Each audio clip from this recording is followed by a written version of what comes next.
So anyway, I wrote a post about the steak and eggs diet for another blog, and this guy wrote in the comments about, he says he had to lose over 60 pounds, and he wanted to know if LIST training, low intensity steady state training, will help him lose weight on the diet.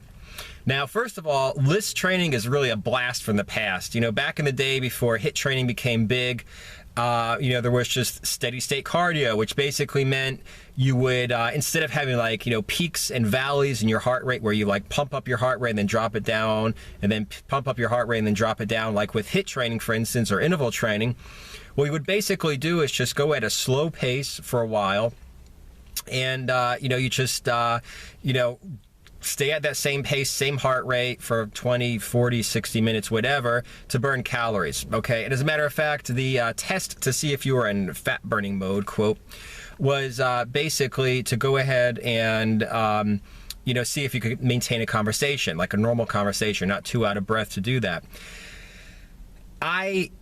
Although I'm actually like known for the guy that does plyometric intervals, burpee intervals, jump rope intervals, lots of high intensity interval training, I have in the past done a lot of steady state training, and I recently started, like last week, doing some steady state training again.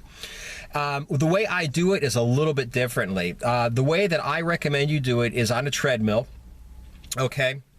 And the important thing is that you track your progress and that you increase the intensity. Now, when I say intensity, I don't mean you do an intense interval like 30-second sprint, 30-second, you know, jog.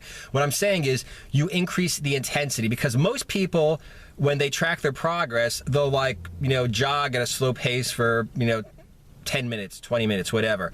And then as they get better, they'll jog for 30 minutes, 40 minutes, 60 minutes. So like when I started out, I was running at a slow pace for 20 minutes. Now I'm running at a slow pace for an hour, okay, or 40 minutes or whatever.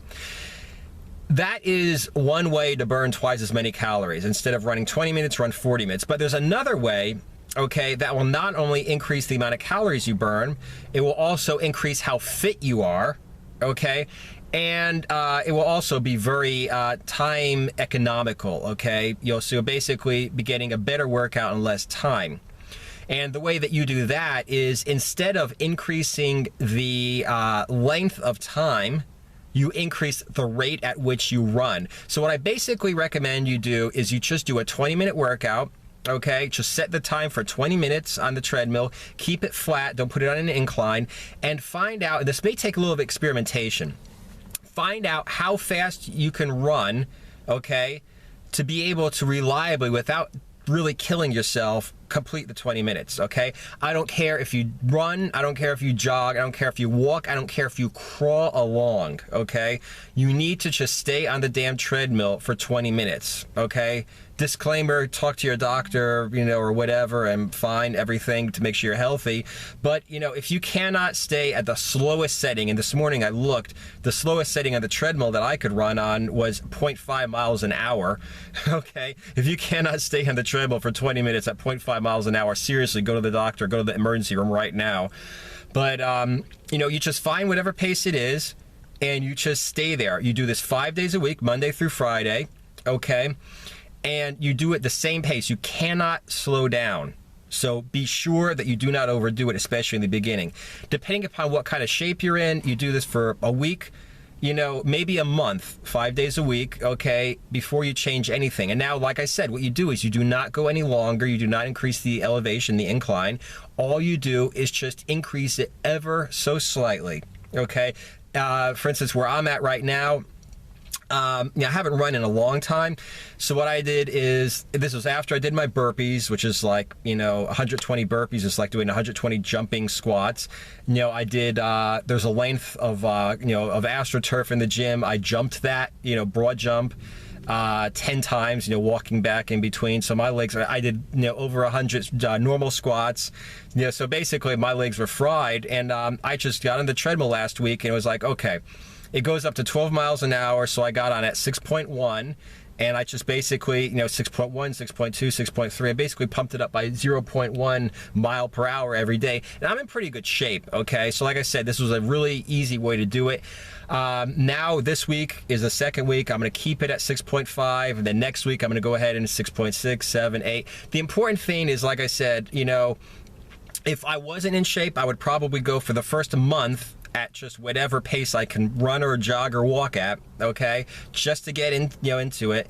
And like I said, make sure that every time that you bump it up, whether it's 0.1 miles per hour, a month, a week, or a day, whatever, make sure you can do it consistently. Like I said, do not kill yourself, because what you really want to do is, over a period of several months or maybe even a year, build up to the point where you can like beat the machine. Okay, like this machine goes over to 12 miles an hour.